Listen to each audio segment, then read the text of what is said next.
Ever notice how one person won't say a word to you alone, but the moment their friends show up, suddenly everyone has an opinion?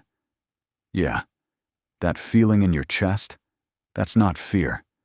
That's your brain realizing you just walked into a social ambush. And if this has ever happened at school, work, or even with friends, stay with me, because most people react in the worst possible way without knowing it. Here's the crazy part. When people gang up on you, it's almost never about the issue. It's about power. Think about it. If they were confident alone, they wouldn't need backup. Groups don't attack strength.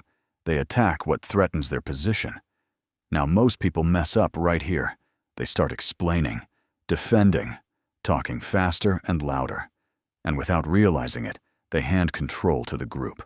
So let me ask you something. Have you noticed how arguments get louder, but never clearer? That's not random. Groups survive on noise.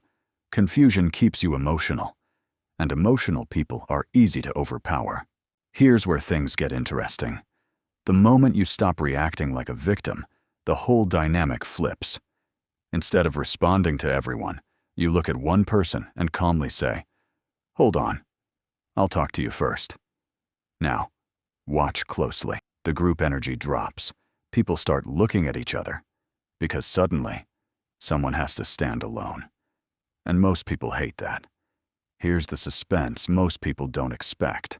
The more calm you stay, the more uncomfortable they become. Short answers, no explanations, no emotional tone. You're not being rude, you're being unreadable. Now, here's the part nobody prepares you for. Sometimes, the strongest move isn't winning the argument. It's ending the scene. You say, "All right, I'm done here." And you leave, calmly. No drama, no last words. And here's the shocking real-life truth. People don't remember what was said in group conflicts. They remember who stayed composed. In offices, classrooms, friend groups, the calm person quietly gains respect, while the loud group slowly loses credibility. That's why bullies rarely attack confident people twice. Not because they fought back, but because they didn't give the reaction that feeds the group. So if this ever happens to you again, remember this.